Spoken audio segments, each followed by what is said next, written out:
A resposta é o Data Lake, um repositório centralizado que armazena cópias de quaisquer dados úteis para análise, coletados de sistemas operacionais via ETL.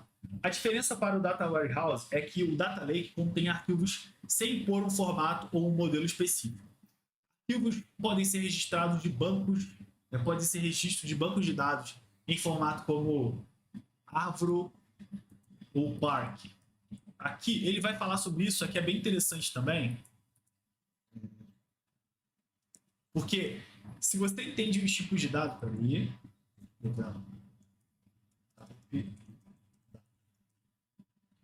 aqui. Se você entende de tipo de dados, você às vezes só está acostumado com não, eu só vou utilizar o tipo de dado JSON, XML, XML, ou sei lá, deixa eu ver outro tipo de dados comum.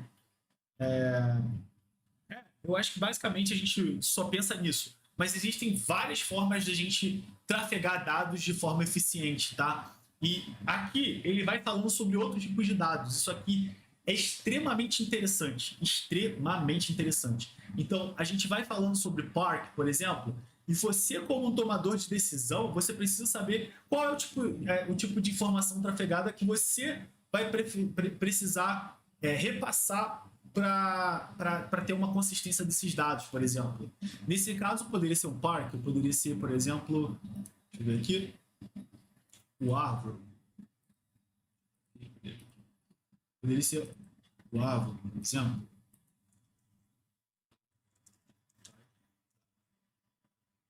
Aqui, ó. E é tudo da Apache, tá, gente?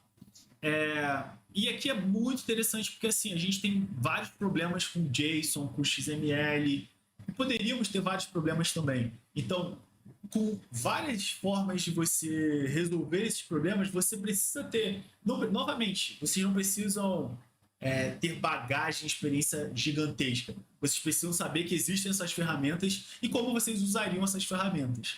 Isso é bem interessante, tá? Beleza? Deixa eu voltar. Eu vou deixar aberto aqui, porque depois a gente pode fazer uns exemplos.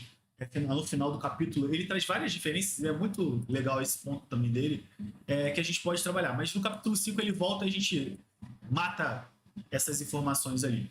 Mas também podem conter textos, imagens, vídeos, leituras de sensores, matrizes esparsas, filtros de vetores, os vetores ali que eu falei de bancos de dados de vetores, por exemplo, sequências de genoma e etc. Além de serem mais flexíveis, costumam ser mais baratos, usando o armazenamento de commodities, como Object Store, Cloud Native System Architecture.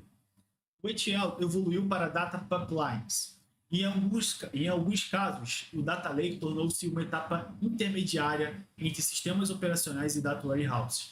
Aí, como eu falei para vocês lá no início, o sistema operacional são sistemas, aqui ele não está falando de Linux, macOS, o sistema operacional aqui para a gente se trata de bancos de dados relacionais, beleza?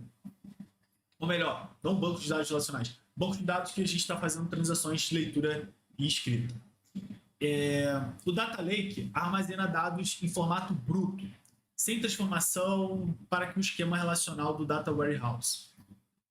Sem transformação para o esquema relacional do Data Warehouse. Essa abordagem permite que cada consumidor transforme os dados conforme suas necessidades, seguindo o Sushi Principle